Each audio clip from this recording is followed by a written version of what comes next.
I went to pick up my custom suit and ran into the new assistant, Harry, who was also trying one on. The woman on one knee, adjusting his pant leg, was Billy, my girlfriend of 7 years. When she stood and turned, our eyes met. There wasn't a hint of panic on her face. Instead, it was Harry who smiled and asked me, "Dr. Cole, want to be my best man?" I shook my head. "Can't. I'm in mourning. My fiancé just died. The body's not even cold yet." I pushed open the door and saw him immediately. A beaming Harry, looking radiant in a sharp suit. His hand rested on the shoulder of the woman kneeling before him as he watched her carefully adjust his pant leg. Even from the back, I recognized her. It was Billy, my girlfriend of 7 years. She was wearing the same beige chiffon blouse I'd handed her from our closet this morning. Just a few hours ago, I'd asked if she was free. She had rushed to give me a quick peck on the cheek, her voice full of apology. "Julian, can we do it another day? An emergency surgery just got scheduled." As a fellow doctor, I understood the pressure and just told her to hurry to the hospital. But it seems the emergency squeezed in between us wasn't a surgery, but the ever-smiling Harry. He clearly saw me. A smirk played on his lips, his expression oozing with triumph. No one at the hospital knew about my relationship with Billy. About 2 weeks ago, Harry had accidentally seen a photo of us together in my phone's gallery. During a break, he came over to chat. "I was wondering what kind of woman could ever be good enough for Dr. Cole," he'd said. "Now I get it." Then he added, "If I could find a woman who was even half as good to me as Dr. Vance is to you, I'd die a happy man." At the time, I just brushed it off and changed the subject, but I was suspicious. I had no idea where he got the impression she was so good to me. A couple of days later, an offhand joke from one of the department nurses made me realize something was up. That new guy, Harry, calls every other woman ma'am, but he calls Billy Vance Billy. It's a small difference, but you get the picture. I blame myself for not digging deeper. That's how I ended up in this humiliating mess. "All right, let me see." Billy clapped her hands and stood up, turning to the side. Our eyes met. She froze for a second, her thin lips pressing into a line. But her expression was calm, as if she'd long expected this day would come. Harry glanced at her, his smile unwavering, and reached out to take her arm. "What a coincidence, Dr. Cole." A coincidence? I remember him asking me not long ago when I planned to get married. He even recommended this shop to me. I had secretly ordered the suit because I'd found a ring box in the pocket of Billy's trench coat. I wanted to surprise her, to let her know I was ready, just like she was. Turns out, I wasn't the one she was planning to marry. A sharp pain shot through my chest, like 1,000 needles at once. I had to dig my nails into my palm to keep from crying right there. But Harry suddenly broke the silence with a grin. "Dr. Cole, wanna be my best man?" As the words left his mouth, Billy looked at me, her brow slightly furrowed. Before I could answer, she spoke in a low, flat tone. "Dr. Cole is way too busy. Why would he have time for that? Stop joking." I felt another pang in my chest at the hint of resentment in her voice. From med school to the hospital, over 7 years, we had both gotten busier and busier. Dates that normal couples enjoyed were constantly replaced by emergency surgeries. When I got promoted 6 months ago, Billy seemed to hold a grudge. She became even more buried in work, writing papers and taking on high-risk surgeries, one after another. Back in med school, we were each other's toughest competition. I knew she hated losing. The last time her parents called to push us about marriage, she'd said she was too swamped to even think about it. So when I found that ring box in her coat, I thought she had been planning something secretly. I was moved for the longest time. I ordered my own suit, planning to surprise her on our 7th anniversary. Seeing that I wasn't saying anything, Harry prompted me again. "Dr. Cole?" I glanced at him. "Dr. Cole, it's a deal then. You can be my best man. Think of it as sharing in our good fortune." I shook my head. "Can't do it. I'm in mourning." Billy smirked, watching me. Of course, she knew both my parents were alive and well. I gave a cold laugh. "My fiancé just died. The body's not even cold yet." Billy's face fell, her lips pressed tightly together. The tailor, beaming, came out holding my suit. He heard my words and froze, completely dumbfounded. This was probably the biggest crisis of his professional career. He looked at me hesitantly. "Would you like to try it on?" I shook my head. Out of the corner of my eye, I saw Billy staring at the fine fabric peeking out of the garment bag. I remembered the year we graduated from med school. She pointed to a wedding dress in a shop window and asked me when I was going to marry her. "Tomorrow," I teased her. The light that flashed in her eyes was like a star illuminating the darkest night, but it faded just as quickly. "Julian, I don't want you to have to settle. I want to give you everything that other people have." Both of her parents had battled cancer, and the medical bills had buried her family in debt. The weight on her shoulders was immense. It wasn't the right time to talk about marriage. Later, when we interviewed at the hospital together, the chief of medicine asked her offhandedly, "Young lady, do you have a boyfriend?" She answered without a moment's hesitation, "No, I'm single." Standing right next to her, I was stunned into silence. But she explained it to me afterward. "Dr. Evans is looking to mentor a new doctor. I just didn't want him to worry that I'd be too distracted by a relationship to focus on my work." Even though it left a bad taste in my mouth, I didn't say anything more. She had her reasons and her worries. I wanted to try to be more understanding. Maybe there was a reason not to go public at first, but later it seemed like it was never necessary. Every time I brought it up, she would just smile and kiss my forehead. "We'll send them invitations when we get married. If we go public now, we'll just get bombarded with questions." She hated trouble. I could only console myself that she just didn't want people prying into her private life. She used to blow dry my hair, eat fast food with me, and whisper to me whenever she had a spare second before we parted at an intersection. "Just a little longer and I'll marry you." She hadn't said that since she'd suddenly taken back her salary card, which I had been keeping for her, about 2 weeks ago. Now I knew what big thing she had to take care of. It was the biggest thing in life. My fiancé was marrying someone else, and I wasn't even worth telling. I walked out with the suit. When I got to the crosswalk, I looked back, but Billy hadn't followed me. Our last text exchange was from days ago. I had asked what time she'd be home. She'd replied with 2 words, "Busy." When I clicked on her profile, there was just a solid line across her social feed. She had blocked me at some point. I called the restaurant to cancel our reservation, threw the suit in my car, and rushed back to work. The department head was a little surprised to see me. "You pulled several all-nighters just to get a day off and you're back." After half a day, seeing the look on my face, he asked if something was wrong. Explaining that my secret girlfriend cheated on me was too complicated. I just said I hadn't slept well. He then pulled me aside excitedly. "Well, in that case, let's get the gossip." The one name I didn't want to hear was, of course, the first one to come up. The chief leaned in conspiratorially. "Billy Vance from cardiology is hooking up with that young assistant in her department. They've been caught together several times, holed up in her office for half the day. The kid comes out adjusting his clothes. They've got some real nerve." He looked me up and down, a disappointed look on his face. "I was even thinking about setting you two up. Classmates, colleagues, you know each other inside and out." What was Billy thinking? I couldn't manage a smile. Maybe we just weren't a good match?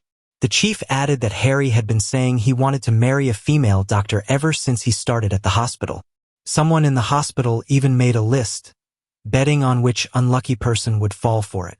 You have no idea how hard it is to get a job at our hospital, do you? For him to get in right after graduation, I heard he has a powerful backer. That reminded me of the nurses in my department, who always snickered whenever they mentioned him. We've never seen him work a night shift. Having a board member in your corner is a whole different world. Billy must have heard those rumors, too.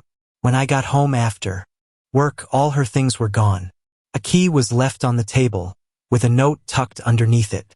The handwriting, the same that had copied notes for me and written me love letters, was still neat. Deep feelings can't withstand the test of time. I'm sorry. 7 years of my life, dismissed with a single sentence. I scrolled through a long list of missed calls and randomly dialed one back. The other end picked up immediately. That overseas exchange program you mentioned last time, I want to go. The person on the other end said, great, but I didn't say another word and just hung up. I figured Billy's recent ambition and her rush to marry Harry were probably all for this. For months, there had been rumors that the hospital was partnering with a top-tier overseas research institute and would send one person for an exchange program. Not only would your career skyrocket upon return, but the vacant vice president spot was being held for that person. Looking down at Harry's post on his social feed, I felt a lot better. Perfectly captures the day. The accompanying picture was of two clasped hands. I recognized the slender, pale one. A few days later, I came out of surgery and saw bags of wedding candy. Harry looked like he had been waiting for me for a long time. He rushed over, beaming with self-satisfaction. "Dr. Cole, I brought you this candy myself. You can't refuse." I took off my coat and glanced at him. "There's no one else around. Why are you putting on an act? Do I even know you?" His smile froze and his eyes turned cold. "The one who isn't loved is the third wheel, Dr. Cole. I actually feel sorry for you. She never once admitted to your relationship, but the moment I asked, she made it official. You can't miss the difference between being loved and not, can you?" I pulled out a chair, sat down and smiled. Why would I regret losing someone who could be so easily stolen? As for love, that's your business. I hope you two are stuck with each other for life. His face paled. Before we were married, she was free to choose someone more suitable. If you got dumped, maybe you should think about where you fall short. My smile deepened without me realizing it. Thanks for the advice. I won't be at the wedding, we're not friends, so I'll save the money on a gift. I gestured for him to leave. The fact that I didn't slap him was a testament to my self-control. They must have been in a hurry to announce their relationship. The whole hospital received invitations and wedding candy, otherwise my phone wouldn't have been ringing off the hook. Someone was angry on my behalf, because that afternoon, a new notice appeared on the hospital's bulletin board. The candidate for the overseas exchange program had been selected. My photo was posted right there. It was one Billy had taken of me years ago. Unable to refuse my department head's enthusiasm, our entire team went to a nearby restaurant to celebrate. After a few drinks, my colleagues' tongues loosened. You should have seen the look on Billy Vance's face. She just stood in front of the bulletin board for half an hour, completely devastated. That'll show her. Cardiology for the win. I told you could do it, Dr. Cole. Our teetotaler department head was already tipsy. I told you to go for it, but you wouldn't listen. At a private hospital like this, you have to fight for things. Those last few surgeries you did were flawless. The hospital leadership isn't blind. Someone was already raising a glass, toasting to my future promotion to vice president. A cold snort came from behind me. Celebrating a little early, aren't we? I turned around. It was Harry with Billy on his arm. People from her department were with them. Billy's face was impassive. She casually picked up an empty glass and filled it with wine. "When do you leave? Will you have time for my wedding banquet first?" Her sarcastic tone was deafening. I turned to face her completely. "It's not set yet, but I won't have time. I'm busy." But she didn't leave. She leaned in, her voice a near whisper. "Julian, I never thought you'd be the one to stab me in the back." Then she straightened up instantly, her face a mask of pleasantness. "Dr. Cole is certainly very capable." Her colleagues filed into the private room next to ours. As the door closed, Harry shot me a venomous glare. Of course, I knew how furious Billy was. I had never been on her list of competitors for this program. Her rivals were a few other candidates. She knew I would never compete with her. After dinner, we were dragged to karaoke. It was a rare chance for everyone to unwind, and they wanted to make the most of it. It was past midnight when I finally got home. The hallway light flickered on. Billy was slumped against my door, looking up at me with exhausted eyes. "Julian, will you please give it up?" I walked over, my face cold. "Move." As I unlocked the door, she grabbed my hand, her voice filled with sorrow. "Can we please talk?" The frustration that had been building all day finally erupted. I leaned against the wall and looked at her. "Billy, you ended our 7-year relationship with a single note. What is there to talk about now?" She paused, her head bowed. "Julian, I know I wronged you. But I really don't want to miss this opportunity. Did you rush to marry him because you heard he had a board member backing him? A direct line to the top which would make the training program a sure thing, right? Her brow furrowed, a flicker of shame crossing her face. That's not all of it. She said that at first, she just felt she should look out for the new guy, but things gradually got out of hand. He's different from you, Julian. I can relax around him. He always looks at me with this adoring expression. But with you, the longer we were together, the more I felt like I didn't deserve you. I was exhausted trying to catch up, but you would always effortlessly surpass me. I was speechless. I never imagined we had drifted so far apart, that this was the resentment she held against me. I had to take a deep breath to keep from shaking. Billy, whether it's my work or my relationships, I always give my all. I always thought we were the same. I never imagined you thought of it this way. I almost felt it would have been more honest if she just admitted she got with him for his connections. I never expected this. That one day my own effort would become my original sin. She sighed, looking at me intently. In the end, I'm the one who doesn't deserve you. It's my problem. After a moment of silence, she stepped closer, her voice pleading. Can you go to the hospital tomorrow and officially withdraw? If you withdraw, I'll have a real shot. You once said you would withdraw for me, remember? Back then, you smiled and said if it were you, you'd definitely give it up. I couldn't help but let out a cold snort. You said it yourself, that was back then. Back then, I loved you. Now, do you even deserve it? She wouldn't give up and tried to follow me inside. I held up my hand. Do I need to call Harry to come pick you up? She froze, her face darkening as she stared at me. Julian, do you really have to twist the knife like this? Her expression changed in a flash. For a second, I thought I was watching a magic show. I collected myself and spoke slowly. Billy, Harry knows about us. He saw the photo in my album. Since you're getting married, let's just drop it. And please don't come looking for me again. Her hands, hanging at her sides, clenched into fists, then slowly relaxed. Her face tense, she turned and walked away. After that, I was busy preparing to go abroad and had no time to wallow in sadness. Occasionally, I'd run into Billy at the hospital. We would both just coldly pretend not to see each other. My colleagues complained more than once. You two were classmates, for God's sake. How can she be so petty? Even if it wasn't you, it's not like she was guaranteed to get it. I would just smile and say nothing. Harry became even more ostentatious than before. He would praise Billy to the heavens to anyone who would listen, never forgetting to flash his ring. I ran into him a few times in the cafeteria. He would strut past me, deliberately bumping my shoulder. I found his childish tactics almost laughable. I thought I could make it to my departure date without any more drama and finally put this draining relationship behind me. But then the hospital's research project submissions came up on the agenda, and I had to prepare my materials to deal with it.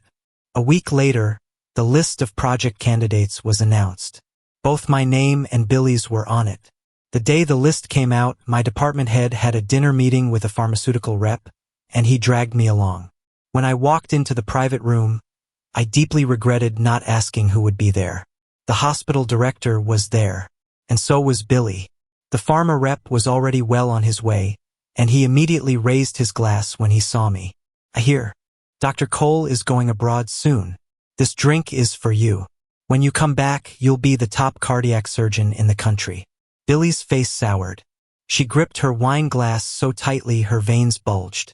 Just as I was about to take the glass, the director blocked it. He can't drink. One glass and he's out.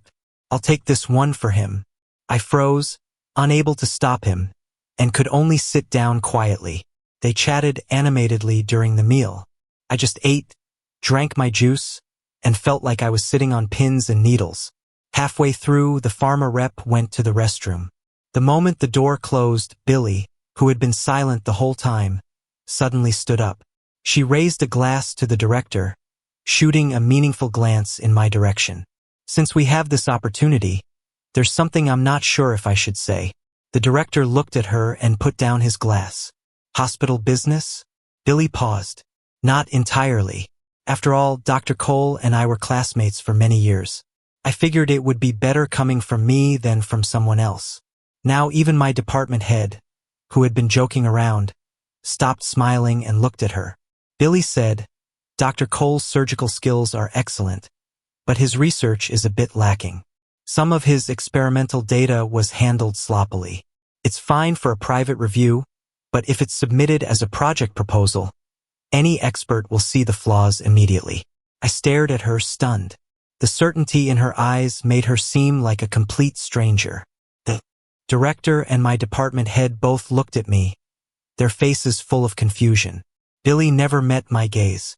It would be better to withdraw Dr. Cole's project from consideration. He's going for overseas training anyway, so it's best he focuses his energy on that. Her eagerness to bring it up made me realize her true intention. This wasn't for my own good. If my research project was tanked and my work was found to be flawed, how could I shamelessly go for the overseas training? Killing two birds with one stone. No wonder Billy was burning all her bridges. I stood up. Dr. Vance's reminder is very timely. I almost forgot.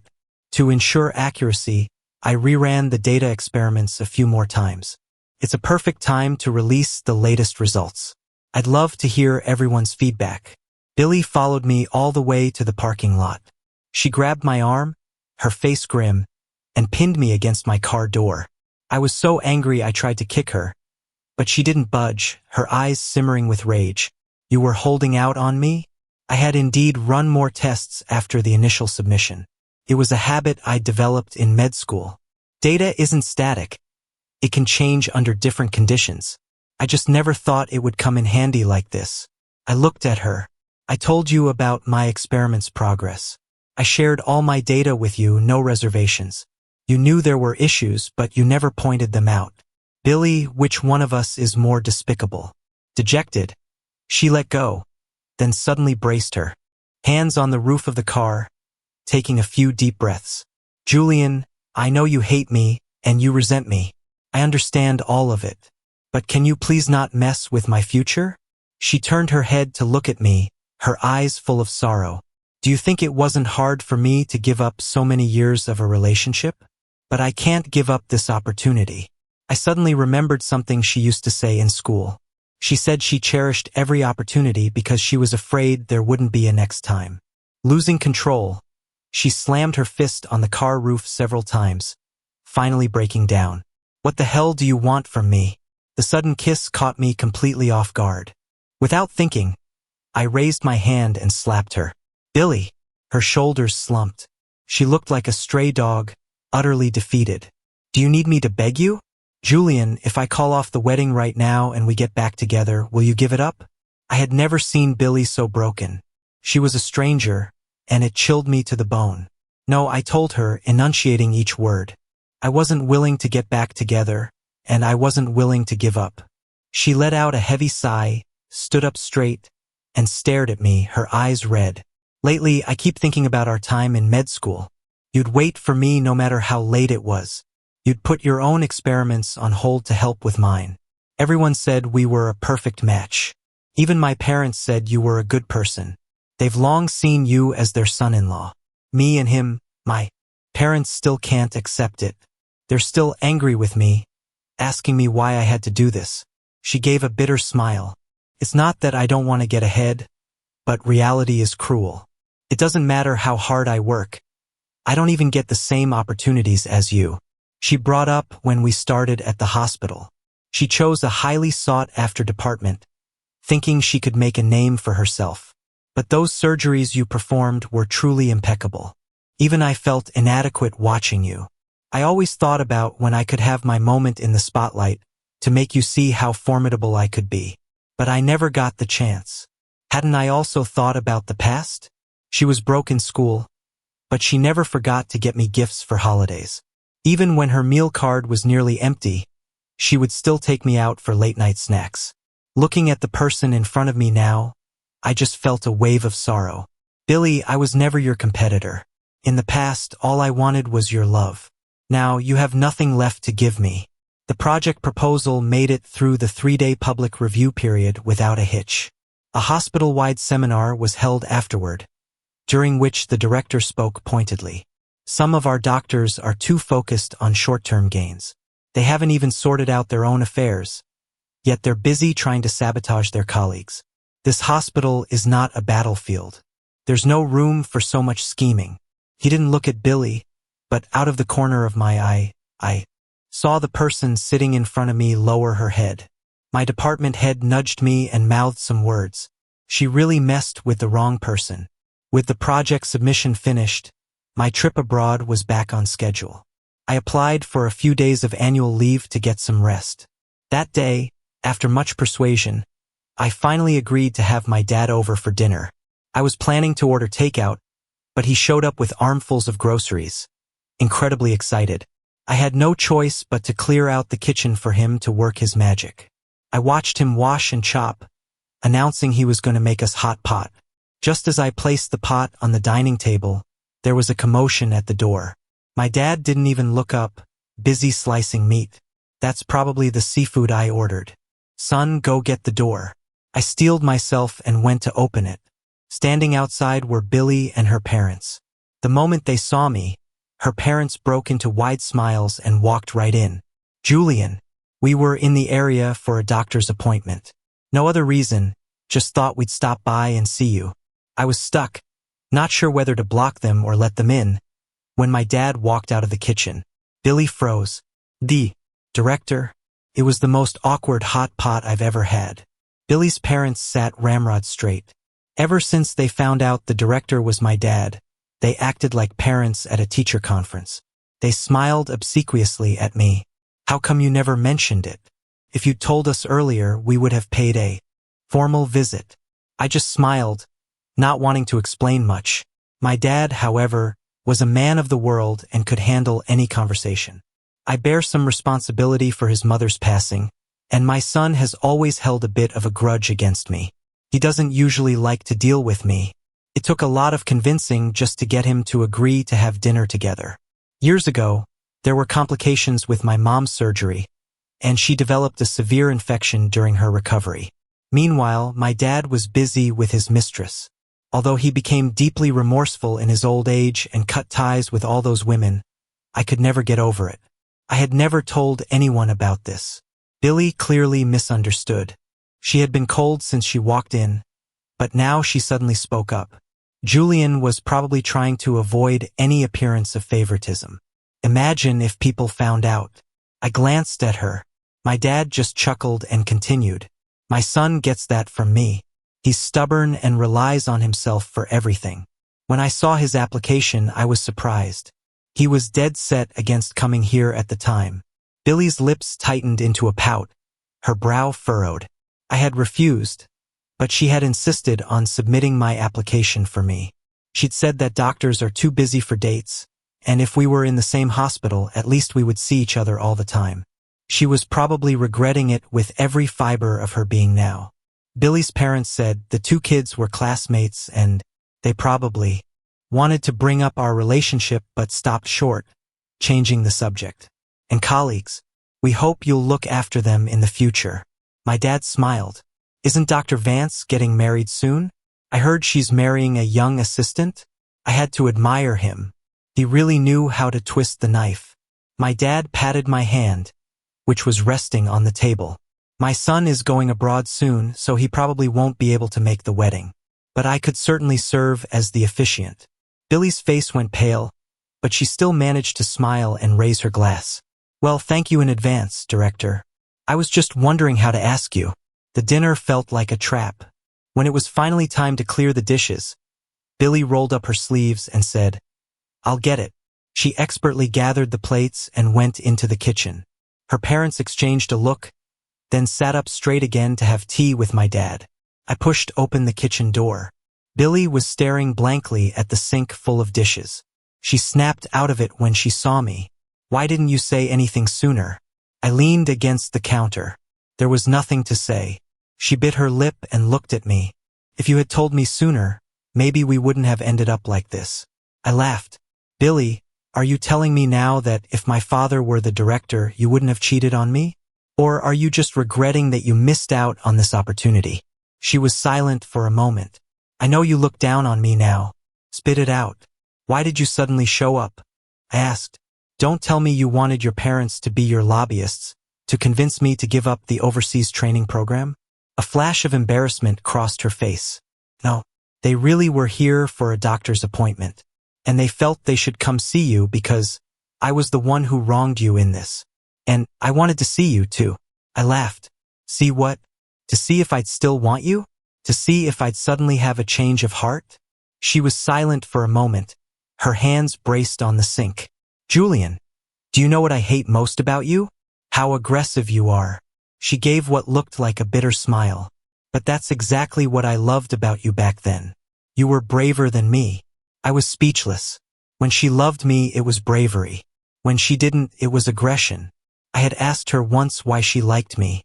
She thought for a moment and replied, watching you argue your point with the professor, I wanted to be brave for once, too. To fight for myself. I was a moment of courage in her otherwise cautious life. 7 years later, she chose to leave without a second thought. She turned on the faucet and began to wash the dishes, her movements slow. She washed them one by one, letting them drain before putting them in the cabinet. As she wiped the counter, her hand paused. A single tear fell. It splattered on the surface. She stared at it, and then another one fell. She spoke slowly, her voice thick with unshed tears. I remember a time when I wouldn't even let you do things like wash dishes or vegetables. Those hands of yours weren't meant for this kind of work. Back then, I really thought I could protect you for the rest of our lives. I straightened up and pulled open the sliding kitchen door. I looked back at her one last time. Billy, maybe we should have broken up the moment we left med school. Everything after that was just you waiting for a better opportunity to come along. The sky's the limit for you now. I won't wish you happiness. As her parents were shown out, they bowed and scraped, showering my dad with compliments. They didn't notice Billy's red-rimmed eyes or her lowered head. I closed the door and took a deep breath. Are you really going to be their officiant? My dad nodded solemnly. Don't try to stop me. A week later, I was at the Research Institute overseas, having just finished the welcome dinner. Because of the time difference, it was broad daylight there when my dad video called me. It was a lively wedding scene, bustling with guests. My dad held up his phone to give me a tour of the venue. There was an arched floral gateway and a giant heart-shaped flower arrangement standing next to the couple's wedding portrait. The camera flashed past, and I thought I saw a beaming Harry. Hang up, I'm gonna bed. But then a voice cut in and Billy appeared on screen, looking reserved. She had come to ask my dad to sit in the front row. Our eyes met awkwardly. She froze, then managed a wistful smile. Julian, is everything going well? Smiled back. It's great. She stared at me, the roar of the crowd in the background. She had actually come to find me one more time before I left. Standing outside my door, she had asked carefully if she could see me off. There's no need, Billy. Our paths have long since diverged. There's no reason for them to cross again. That was only a few days ago. But seeing her now felt like looking across 1,000 mountains. My dad patted her shoulder and said, Don't just stand there. It's almost time. Billy nodded and walked away, her shoulders slumped, her steps heavy. But my dad didn't hang up. He just chuckled and said he was bored and wanted me to talk to him. I couldn't argue, so I just set the phone on the table and went to wash some fruit. Soon, the wedding march began. A new couple was about to be joined.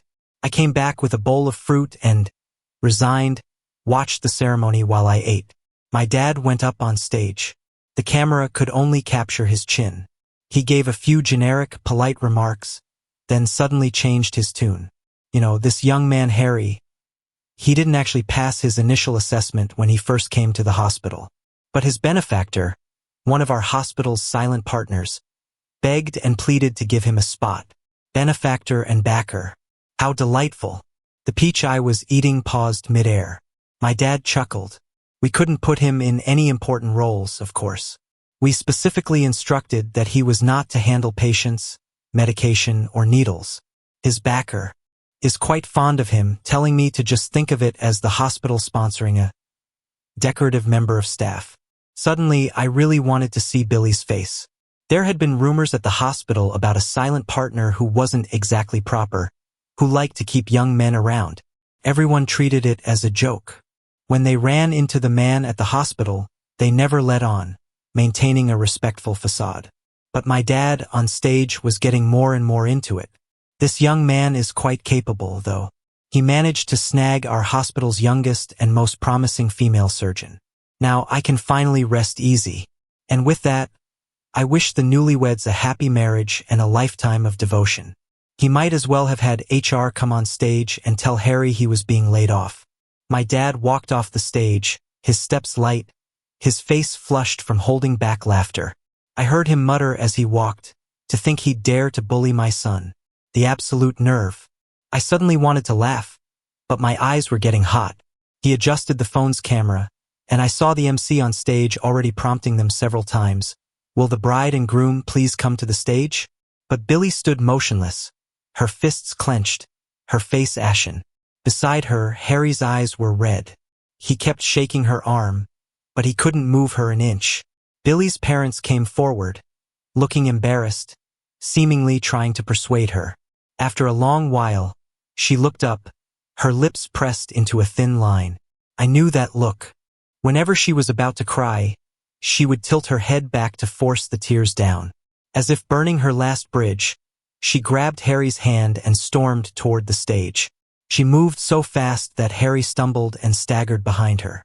To the sound of the music, the two of them walked onto the stage, one with a grim face, the other with eyes full of panic. It was the most interesting wedding I'd ever seen. The MC cleared his throat, plastered on a professional smile, and asked Billy, "Is our bride a little nervous? Maybe we can have the groom show some affection? Give us a little PDA?" Harry, in his suit, forced a smile. He was about to lean his head on Billy's chest when she shoved him away with disgust. He stumbled back 2 steps, almost falling. All the pent-up emotion finally burst. Harry started bawling. "Billy, you can't regret this. We already have the marriage license." Billy shot him a cold look and then burst out laughing. "Perfect. Then this is our divorce ceremony." Harry's face turned white as a sheet. His crying stopped abruptly as he stared at her in disbelief. Billy's gaze seemed to shift toward my dad. "I regret it." A breeze brushed her cheek. Her smile was tinged with tears. The scene devolved into chaos. Harry's father rushed onto the stage, grabbed Billy by the collar, and scratched her face. The sound of crying and cursing, set against the wedding march, was darkly comedic. Many guests took out their phones and started recording with great interest. The MC, who had probably never encountered such a scene, awkwardly tried to intervene but eventually gave up. A sudden flash of lightning, and a downpour began. The crowd below scattered like birds, while the brawl on stage continued. "Damn, this rain is too heavy," my dad said, and hastily hung up. I stared at the black screen for a few seconds, then couldn't help but laugh out loud. After that, I didn't hear any news about either of them for a long time. Work at the research institute was demanding. I spun like a top every day, often feeling like I was back in med school. About half a year later, my department head called with a cheerful update. After a long preamble of asking how I was, he finally gave in to his gossipy nature. "You remember Billy Vance, right? Your old classmate." I grunted in acknowledgement, turning off the music on my computer. Harry got laid off. It happened not long after that wedding. But their divorce dragged on for a long time. It only just got finalized. The chief sighed, saying that Billy's career was basically over. To get the divorce, she used every trick in the book, secret recordings, stalking. She finally managed to catch Harry in a compromising situation with that old man. But her career is done for. She probably couldn't focus, misdiagnosed a patient, and the family protested at the hospital entrance with banners for over a month.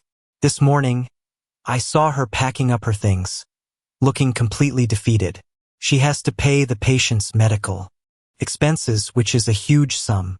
I felt a pang of sorrow. Despite the ugliness between us, she was supposed to have a brilliant future. I suddenly remembered a text from an unknown number a few months ago. If people who have drifted apart in this world, does it mean they'll never meet again? I didn't reply. I just deleted it. 2 years later, my exchange program ended.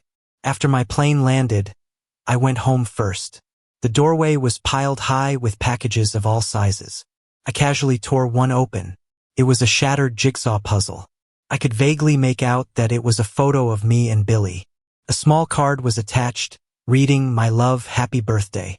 I realized all these packages must have been from her.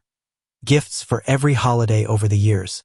I couldn't even remember when she had stopped having time to prepare these things for me. It seemed to start after that hospital interview, when she began to subtly distance herself from our relationship. The package on top had a recent date from just a few days ago. It was a huge box. I opened it. Inside was a custom-tailored suit. Looking closely, I recognized it as the one I had thrown in the trash. The attached card had a single line of text. "I'm not as resolute as you thought, and now not as brave as I thought." I don't know what state of mind she was in when she went back to retrieve that suit. At the time, she was planning her wedding to Harry. The thought of her divided heart made the lump in my throat even worse. In the end, she wasn't worthy. In the end, I had loved the wrong person. I found a junk collector and had him haul everything away. "You don't want any of this? Looks like you haven't even opened most of it," he said, both surprised and delighted as he looked over the pile of boxes. I shook my head. "Don't want it. It's just trash to me." "Well, if you have any more trash like this in the future, just give me a call." After I returned to work at the hospital, I heard more news about Billy. A colleague said they saw her looking for jobs everywhere, but hospitals all share information, and no one dared to hire her. "She asked about you the other day. I told her you were back and doing great." I just smiled and closed my phone. "I need to change my number. I'm getting way too much spam." A few seconds ago, a message from Billy had landed in my junk folder. Sometimes something has to disappear to prove its value. I imagined her, sweating, clutching her resume after another rejection, wistfully typing out that line. I suddenly laughed out loud. A few more years passed. I was at a crosswalk with a takeout sandwich when I saw Harry. He was carrying several bags, hurrying to catch up with a heavily pregnant woman who was much older than him.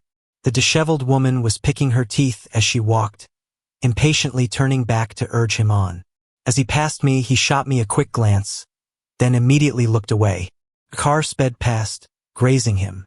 I instinctively reached out and pulled him back. He looked at me, still shaken, and mumbled, Thank you, Dr. Cole."